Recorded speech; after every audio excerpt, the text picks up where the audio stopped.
السلام علیکم ویورز، آپ دیکھ رہے ہیں خیبر کرونیکلز اور میں ہوں ولیشہ حسن۔ دہشت گردی کی لہر میں اضافہ ہونے کے بعد پاکستان نے افغانستان میں فضائی کارروائی کی اور مبینہ دہشت گرد ٹھکانوں کو نشانہ بنایا گیا۔ اسی طرح ہم نے خیبر پختونخوا میں دیکھا ہے ریسنٹلی کچھ حملے ہوئے ہیں، وزیرستان میں جو ہے وہ اسکول پہ حملہ کیا گیا، اسی طرح کرک میں بھی حملہ کیا گیا جس کے نتیجے میں 3 افراد شہید ہو گئے، اور اس کے ساتھ ساتھ کوہاٹ میں پولیس موبائل پر حملہ کیا گیا جس کی وجہ سے ڈی ایس پی جو ہیں وہاں کے وہ شہید ہو گئے ہیں۔ اسی حملوں کے بارے میں ہم آج کی پوڈ کاسٹ میں بات کریں گے۔ ہمارے ساتھ اس وقت اسٹوڈیو میں موجود ہیں سینئر صحافی اور تجزیہ نگار فدا عدیل صاحب۔ السلام علیکم سر۔ وعلیکم السلام۔ بہت شکریہ سر آپ کی قیمتی وقت کا۔ فدا سر، پہلے تو یہ بتائیے کہ یہ جو حملوں میں اضافہ ہوا ہے، اور آپ نے دیکھا ہے کہ سیٹرڈے کی رات کو جو ہے وہ فضائی کارروائی کی گئی افغانستان میں، پاکستان مطلب اتنے عرصے سے کہہ رہا تھا کہ ہم چپ نہیں بیٹھیں گے، آخر پاکستان نے جو ہے وہ کر دکھایا۔ کیا کہیں گے اس ایئر اسٹرائک کے بارے میں؟ کیا کہیں گے کہ آیا یہ جو چین ہے یہ جاری رہے گی یا نہیں، اس حملوں میں جو ہے وہ کمی آ جائے گی؟ بہت شکریہ وریشہ۔ ایک تو پاکستان نے پہلے بھی یہ آپشن استعمال کیا تھا، فضائی کارروائیاں ہوئی تھی پاکستان کی طرف سے، پکتیکا میں، خوست میں، پکتیا میں، ننگرہار میں، اور جب یہ جنگ چھڑی تھی تو کابل میں اور قندھار میں بھی فضائی کارروائیاں کی گئی تھیں۔ پاکستان نے جب ایک فضائی کارروائی کابل میں کی تھی اکتوبر میں، اس میں نور ولی محسود کو نشانہ بنانے کی کوشش کی گئی تھی۔ مصدقہ اطلاعات تھیں کہ وہ وہاں پہ موجود ہیں کسی گاڑی میں، لیکن انہوں نے عین وقت پہ بتایا گیا کہ جی گاڑی تبدیل کر دی تھی تو وہ بچ نکلے تھے۔ اس کے بعد پھر یہ کہا گیا وہاں سے کہ پاکستان نے افغانستان کی فضائی حدود کی خلاف ورزی کی ہے۔ پھر 11 اور 12 اکتوبر 2025 کی درمیانی شب افغان فورسز نے پاکستان کے اوپر حملہ کر دیا۔ کچھ ہی گھنٹوں میں ان کو احساس ہوا کہ یہ تو ہم نے بڑا پنگا لے لیا ہے، کیونکہ ایک منظم فوج کے ساتھ آپ اس طریقے سے نہیں لڑ سکتے جب آپ کی منظم فوج نہ ہو، جب آپ کے پاس ایئر ڈیفنس سسٹم نہ ہو، جب آپ کی ایئر فورس نہ ہو۔ تو پھر وہاں سے سیز فائر کی درخواست آئی، وہ پاکستان نے نہیں مانی۔ پھر دوست ممالک بیچ میں انہوں نے انٹروین کیا، اور پھر ہم نے دیکھا کہ پاکستان نے پھر بعد میں مذاکرات کو بھی موقع دیا۔ پہلا جو مذاکراتی دور ہوا تھا وہ دوحہ میں ہوا تھا، پاکستان کے وزیر دفاع اور افغانستان کے وزیر دفاع کی قیادت میں وفود وہاں پہ گئے تھے۔ تو وہاں جو ایک آیا تھا ایک اعلامیہ قطری، جو سعودی قطری جو ایک تھا وہ وزارت خارجہ کی طرف سے، وہ سیز فائر کا تھا کہ جنگ بندی ہوگی۔ تو جنگ بندی تو ہوئی، اور اس کے بعد پھر استنبول میں 2 مذاکرات کے ادوار ہوئے، پھر ریاض میں یہ کوشش کی گئی، لیکن دونوں کی بات جو ہے یہ آگے بڑھی نہیں۔ اور اس سلسلے میں پھر بیچ میں ہم نے یہ دیکھا کہ سرحد بند رہی، اور 11-12 اکتوبر سے لے کر اب تک کوئی 4.25 مہینے ہو چکے ہیں کہ یہ سرحد بند ہے، تجارت بند ہے، افغان ٹرانزٹ ٹریڈ معطل ہے۔ یہ فضائی کارروائی جو پاکستان نے کی ہے، جو اس کو پہلی دفعہ پاکستان نے مانا بھی ہے، تسلیم بھی کیا ہے۔ باقاعدہ اعلان آیا وفاقی وزارت نشریات اطلاعات کی طرف سے کہ 7 مقامات کو نشانہ بنایا گیا ہے۔ یہ تو کہا جاتا ہے کہ جی مبینہ دہشت گرد ٹھکانوں کو نشانہ بنایا گیا، وہاں سے اس الزام کی تردید کی جاتی ہے، اور کہا جاتا ہے کہ جی اس میں عام شہریوں کو نشانہ بنایا گیا۔ یہ ظاہر ہے کہ ہر حملے کے بعد ہم دیکھتے ہیں، اور پھر ایسی اطلاعات بھی ہیں کہ وہاں پہ میڈیا کو رسائی نہیں دی گئی ان مقامات تک جہاں پہ حملے ہوئے۔ زیادہ فوکس ان کا ان جگہوں پہ ہیں جہاں پہ کولیٹرل ڈیمیج ہوا ہے۔ اور یہ جو مشرقی صوبے ہیں افغانستان کے، جو پاکستان کی مغربی سرحد کے ساتھ لگتے ہیں، یہاں پہ ملیٹنٹ گروپس کی موجودگی ہے، اور جیسے یہ امکان تھا کہ اگر وہاں پہ حملے کیے پاکستان نے، فضائی کارروائی کی، تو پاکستان میں حملے شاید رک جائیں گے، کم ہو جائیں گے، لیکن ان میں اب اضافہ دیکھنے کو مل رہا ہے۔ دیکھیں آپ، بنو کا جو واقعہ ہوا تھا جس میں لیفٹیننٹ کرنل گلفراز شہید ہو گئے تھے، اس کے بعد پھر پاکستان نے رد عمل میں ادھر یہ حملہ کر دیا تھا۔ پورا ایک رات اور ایک دن میں نے یہ نوٹ کیا کہ کوئی حملہ نہیں ہوا خیبر پختونخوا میں، پاکستان میں۔ اور پھر ہم نے کرک کا واقعہ دیکھا، ایف سی کے قلعے کے اوپر کوائڈ کاپٹر حملہ کیا گیا، جہاں پہ زخمی تھے ان زخمیوں کو ہمیشہ پھر ہسپتال پہنچایا جاتا ہے۔ جہاں پہ اویلیبل ایمبولینس نہ ہو تو عام گاڑیوں میں، پرائیویٹ گاڑیوں میں، موٹر سائیکلوں پہ بٹھا کے لوگوں کو ہسپتال پہنچایا جاتا ہے۔ یہاں پہ چونکہ سرکاری ایمبولینسز موجود تھیں ریسکیو 112 کی، تو 2 گاڑیاں گئی ہیں، اور ان میں 4 ریسکیو کے اہلکار سوار تھے، وہاں سے زخمیوں کو ہٹایا اور پھر جو راستے میں گھات لگائے مسلح افراد تھے انہوں نے حملہ کر دی اور 3 جو ایف سی کے اہلکار ہیں وہ شہید ہو گئے. 2 ریسکیو کے جو اہلکار ہیں یہ شدید زخمی ہو گئے. ایک کو بنو اسپتال پہنچایا گیا, ایک کو پشاور کے اسپتال پہنچایا گیا, اور وہ گاڑیاں انہوں نے نظر آتش کر دیں. اب اسپتال کو نشانہ بنانا یا ایمبولینس کو نشانہ بنانا یا بی ایچ یو کی عمارت کو نشانہ بنانا یہ تو بالکل انسانیت میں نہیں آتا. یہ تو دیکھیں انسانیت کے خلاف یہ حملے ہیں. بالکل ہاں. جیسے ہم دیکھتے ہیں کہ فریقین جب آپس میں لڑتے ہیں تو ایک ہی چھت کے نیچے ان کا ایک اسپتال میں علاج ہو رہا ہوتا ہے, زخمیوں کو پہنچایا جاتا ہے. ایسا تو نہیں ہوتا نا کہ جی ایک فریق ایک اسپتال میں اپنے زخمیوں کو پہنچائے, دوسرا فریق دوسرے اسپتال میں پہنچائے. تو اگر اسپتال محفوظ نہیں ہے, اگر ایمبولینس گاڑیاں محفوظ نہیں ہیں, اور پھر جو کوہاٹ میں ہوا, کوہاٹ میں دیکھیں ڈی ایس پی گاڑی میں ملزمان بھی تھے, کچھ کیسز میں مطلوب تھے, ان میں بھی ایک ملزم جو ہے یہ جاں بحق ہو گیا ہے. ڈی ایس پی اور 5 دیگر جو پولیس اہلکار ہیں, یعنی ٹوٹل 5 اہلکار ڈی ایس پی سمیت یہ شہید ہو گئے. ایک راہگیر مارا گیا. اب بنو میں بھی جو واقعہ ہوا تھا اس میں بھی راہگیر یعنی عام لوگوں کو نقصان پہنچا تھا. یہ جو کرک کا واقعہ ہوا اس میں بھی عام لوگوں کو نقصان پہنچا ہے. عام شہری بھی نشانہ بن رہے ہیں. تو یہ سلسلہ ہم دیکھ رہے ہیں. اور پھر یہ والی جو کوہاٹ والی واردات ہے اس میں بھی ڈی ایس پی کی گاڑی کو جلایا گیا, نظر آتش کر دیا گیا. یہ اس کا مطلب یہ ہے کہ ایک تو پہلے اس گاڑی میں سوار لوگوں کو سنبھلنے کا موقع ہی نہیں ملا, اتنے زیادہ حملہ آور تھے یا اتنا اچانک یہ حملہ تھا. اور نہ صرف یہ کہ فائرنگ کر کے آپ مطلب حملہ آور ہمیشہ فرار ہو جاتے ہیں, یہاں پہ گاڑی کو ہی جلا دیا جاتا ہے. یہ فائرنگ کرنے کے بعد آتے ہیں اور پھر اس گاڑی کے آس پاس پھرتے ہیں, اور اس میں ظاہر ہے کہ جس طریقے سے آگ لگاتے ہیں اور پھر وہاں سے چلے جاتے ہیں. تو یہ ایک تشویشناک صورتحال ہے خیبر پختونخوا کے یہ جو واقعات ہیں.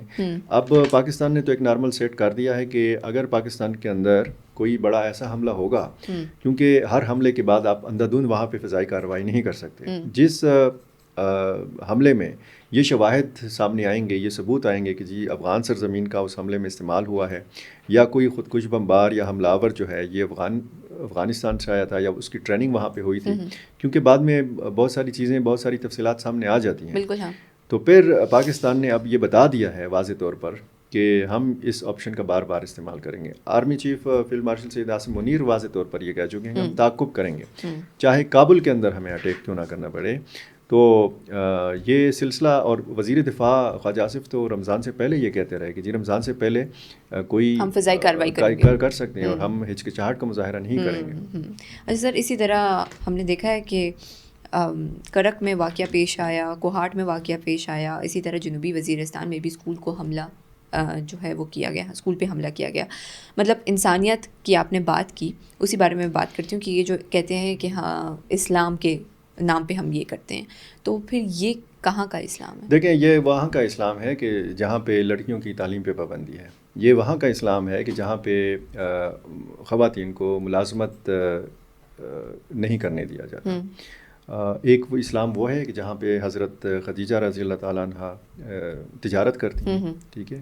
اور ایک اسلام یہ ہے کہ یہاں پہ نہ خواتین کو ملازمت, نہ ان کو تجارت, نہ ان کو تعلیم حاصل کرنے کا حق ہے, ان کو اجازت نہیں ہے. یہ اس قسم کا اسلام ہے. بی ایچ یوز کو نشانہ بنانا, اسکولوں کی عمارتوں کو نشانہ بنانا, اس کا مطلب یہ ہے کہ وہ یہاں بھی تعلیم کے خلاف ہیں. خصوصاً لڑکیوں کی جو تعلیمی درسگاہیں ہیں ان کو نشانہ بنایا جاتا ہے, بی ایچ یوز کو نشانہ بنایا جاتا ہے. خالی جہاں پہ سرکاری بلڈنگ ان کو نظر آتی ہے یہ نشانہ بناتے ہیں. یہ سمجھتے ہیں کہ یہ اس قسم کی چھوٹی چھوٹی عمارتوں کو نشانہ بنانے سے پاک فوج کا نقصان ہوگا, ریاست پاکستان کا نقصان ہوگا. ٹھیک ہے, وہاں پہ آپ دہشت بھی پھیلا لیتے ہیں, مقامی لوگوں میں خوف و ہراس بھی پھیل جاتا ہے. لیکن اس قسم کے اقدامات سے پتہ لگتا ہے کہ ان کا دیکھیں مذہب سے اور انسانیت سے کوئی تعلق نہیں ہے. یہ چیزیں, اور پھر جو ایک شروع میں ماضی میں کوئی امیج تھا ان کا پبلک میں, وہ امیج تو اب بالکل نہیں رہا. بالکل ہاں. اچھا سر, افغانستان پہ کیا لگتا ہے کہ یہ جو ایئر اسٹرائک ہوئی ہے اس سے کوئی پریشر ڈل رہا ہے کہ بیرونی جو ہے وہ دباؤ کوئی بڑھ رہا ہے, یا اندرونی دباؤ ان اے سینس کہ ان کے ہی لوگ ان کو اس بارے میں کہہ رہے ہیں؟ کیونکہ ظاہری بات ہے کہ جب شہادتیں ہوتی ہیں, جب ہلاک ہوتے ہیں, تو ساتھ میں جو ہے عام عوام بھی اس کا شکار ہوتی ہے. دیکھیں وہاں پہ مختلف قبائل ہیں, جو افغانستان کے مشرقی صوبے ہیں, مختلف قبائل یہاں پہ آباد ہیں, جیسے خوست میں, ننگرہار میں, پکتیا میں, پکتیکا میں. ان قبائل کا اب پریشر بڑھ رہا ہے افغان طالبان کے اوپر کہ یہ جو غیر ملکی یہاں پہ رہتے ہیں یعنی پاکستانی ملیٹنٹس یا ان کی فیملیز، یہ ان کا یہاں پہ کیا کام ہے، اور جن کی وجہ سے ہماری جو روٹین کی زندگی ہے وہ بھی ڈسٹرب ہے. اب اس قسم کے حملے بڑھیں گے بھی، اور اگر پاکستانی الزام لگاتے ہیں اور یہ وہاں پہ لوگ موجود ہیں اور یہ مانا جاتا ہے کہ ہاں یہ فلاں لوگ جو ہیں یہ بنو سے آئے، فلاں لوگ وزیرستان سے گئے، فلاں لوگ جو ہیں مختلف دیگر علاقوں سے گئے، تو یہ وہاں کے لوگ بھی جانتے ہیں. تو اس سلسلے میں بیرونی دباؤ بھی ہے. ظاہر ہے کہ پاکستان نے تو دباؤ ڈالنے کے لیے ہی یہ فضائی کارروائی کی ہے تاکہ افغان طالبان جو ہیں ان کے ہوش ٹھکانے آ جائیں، لیکن وہ ہوش ٹھکانے نہیں آ رہے. وہ پھر جوابی الزامات کا سلسلہ شروع کر دیتے ہیں. اب روس واحد ملک ہے دنیا کا کہ جس نے افغان طالبان کی حکومت کو تسلیم کر رکھا ہے باقاعدہ طور پہ. وہ کہتا ہے کہ افغانستان کے اندر 23,000 غیر ملکی دہشت گرد ہیں، یعنی 20 سے زیادہ اگر گروپس ہیں، ان گروپس کے اگر 23,000 سے زیادہ لوگ ہیں، ان میں سب سے بڑا گروپ جو ہے وہ ٹی ٹی پی، جس کے 7,000 بتائے جاتے ہیں جو ملیٹنٹس اس کے ہیں مسلح باقاعدہ جو فعال طریقے سے لڑنے والے ہیں، 3,000 داعش خراسان کے بتائے گئے ہیں. تو اقوام متحدہ کی بھی اسی قسم کی رپورٹس ہیں. اگر روس یہ تحفظات کا اظہار کر رہا ہے تو اس کا مطلب یہ ہے کہ وہ صرف اپنے لیے بات نہیں کر رہا کہ جی روس میں بھی سلامتی کے مسائل ہو سکتے ہیں، وہ پوری دنیا کے لیے بتا رہا ہے کہ جی افغانستان کی سرزمین ایک بار پھر دہشت گردوں کی پناہ گاہ بن رہی ہے. اور پھر ایران کے، تاجکستان کے تحفظات، چین کے تحفظات، پھر پاکستان کے تحفظات. تو پھر یہ جو سلسلہ ہے، اب ظاہر ہے کہ پاکستان نے تو فضائی کارروائی کی ہے، حملے پاکستان کے اندر بھی نہیں رک رہے ہیں. بیچ میں جو سیز فائر تھا نا اس کا اب کوئی وجود نہیں ہے. سر یہ افغانستان کا کیا رد عمل ہوگا؟ مطلب افغانستان تو یہ کہا ہے کہ ہم اپنے وقت پہ دیکھیں جو پہلا رد عمل آیا تھا وہ یہی تھا کہ وہ کہتے ہیں کہ جی ہماری فضائی حدود کی خلاف ورزی کی ہے پاکستان نے، ہم پاکستان کو اس کا جواب دیں گے اور مناسب وقت پہ اس کا بدلہ لیں گے. اب مناسب وقت کب آئے گا؟ کیونکہ پہلے بھی جب یہ ہوا تھا، فضائی کارروائی کابل میں ہوئی تھی، تو افغان طالبان کے اوپر افغانستان کے اندر سے پریشر تھا کہ جی آپ پاکستان کو جواب دیں. اب یہ لوگ دوبارہ چاہتے ہیں کہ افغان طالبان اٹھیں اور یہ حملہ آور ہوں پاکستانی سرحدی پوسٹس کے اوپر، ٹھیک ہے، تاکہ افغانستان اور افغان طالبان کی کشیدگی جو ہے ایک بار پھر بڑھے، یہ زیادہ ہو. یہ لوگ جو چاہتے ہیں یہ اصل میں افغان طالبان کے مخالفین ہیں، جو چاہتے ہیں کہ افغان طالبان کو کوئی ایسا مسئلہ ہو تاکہ ان کی حکومت گرے، تاکہ ان کو پھر بیچ میں راستہ نکالنے کا موقع ملے. یہ وہاں کی سیاستیں ہو رہی ہیں. اور دوسری ایک پیش رفت یہ ہے کہ جو افغان طالبان کے مخالف عناصر ہیں، جس میں یونس قانونی، رشید دوستم، احمد مسعود، یہ لوگ NRF، ان کے ساتھ اب روابط بڑھیں گے، پاکستان کی قربتیں بڑھیں گی.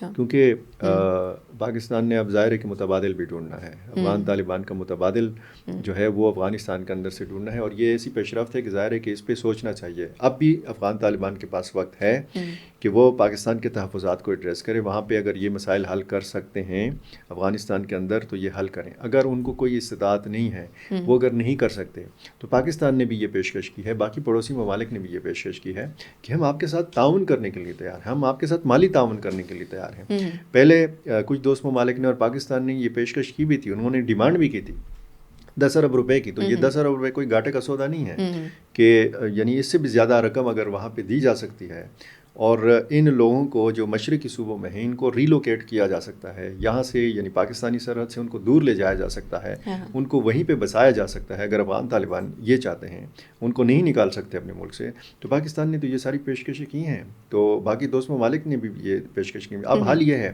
کہ یہ بات چیت کریں. اس میں کچھ دوست ممالک کوشش کر بھی رہے ہیں. ایران نے تازہ ترین خبر یہ ہے کہ پیشکش کی ہے کہ ہم دوبارہ سے آپ کی بات چیت کراتے ہیں، مذاکرات کی میز پہ بٹھاتے ہیں. جب دوست ممالک نے یہ کوششیں کی تھی تو ظاہر ہے کہ انہوں نے نیک نیتی کے ساتھ یہ موقع دیا تھا دونوں ممالک کو، دونوں فریقین کو. قطر نے موقع دیا، دوحہ میں بٹھایا. استنبول نے دو مرتبہ یہ موقع دیا، ٹھیک ہے. اور سعودی عرب نے ایک مرتبہ موقع دیا، اور سعودی عرب آخر تک سرگرم رہا. یہ جو 3 قیدیوں کی رہائی کی بات ہے، یہ سعودی حکام کی کوششوں سے ہوئی تھی. اور اس میں ان کی یہ بھی کوشش تھی کہ سرحد کو کھولا جائے، تجارت کو بحال کیا جائے. یہ سعودی سیکیورٹی حکام کا جو وفد تھا یہ کابل گیا، پھر اسلام آباد گیا. وہاں پہ اسلام آباد میں بھی ان کی یہاں پہ ملاقاتیں ہوئیں. لیکن بیچ میں یہاں پہ حالات خراب ہو گئے، حملے ایسے بڑھ گئے اور اس میں شواہد ایسے ملنا شروع ہو گئے کہ پھر پاکستان نے اپنا وہ والا آپشن استعمال کیا جس کے امکانات بہت زیادہ تھے، فضائی کارروائی کی، اور اس کے بعد ظاہر ہے کہ یہی دوست ممالک آرام سے تو نہیں بیٹھیں گے، یہی کیونکہ مجھے نہیں لگتا کہ یہاں سے ایک وفد جائے گا، کابل اترے گا، وہاں پہ یہ بات چیت کا خود بخود سے آغاز ہوگا، یا وہاں سے کوئی وفد آئے گا اسلام آباد اترے گا اور یہ کہیں گے کہ جی ہم بات چیت کے لیے آئے ہیں۔ اس میں اب ضرور کسی تیسرے چوتھے ملک کو آنا ہوگا، مداخلت کرنا ہوگی، تبھی یہ ممکن ہے کہ یہ مذاکرات کی ٹیبل کے اوپر دوبارہ بیٹھ اور سکیں۔ دونوں ملکوں کی طرف سے تھوڑی کوآپریٹ کیا جائے گا تبھی تو ظاہر ہے کہ اب کچھ لو اور کچھ دو کی بنیاد پہ مذاکرات ہوتے ہیں، سخت شرائط سے تھوڑا سا پیچھے ہٹنا پڑے گا اور دیکھنا پڑے گا کہ اصل ایشو کیا ہے، اصل مسائل کیا ہیں۔ اب اصل مسئلہ تو پاکستانی ملیٹنٹ گروپس ہیں، اگر وہ وہاں پہ کنٹرول نہیں ہو رہے اور پاکستان جس طریقے سے گارنٹی چاہتا ہے وہ گارنٹی اگر افغان طالبان نہیں دے رہے تو پھر تو یہی سمجھا جائے گا کہ ان کی سرپرستی ہے، ان کی پشت بنائی ہے۔ بہت شکریہ فدا سر آپ کا۔ یہیں پہ ہماری پوڈ کاسٹ کا اختتام ہوتا ہے۔ اپنی رائے کا کامنٹ سیکشن میں ضرور کیجیے۔ ملتے ہیں اگلی پوڈ کاسٹ میں نئے مہمان کے ساتھ، نئے سوالات کے ساتھ۔ تب تک کے لیے اللہ حافظ۔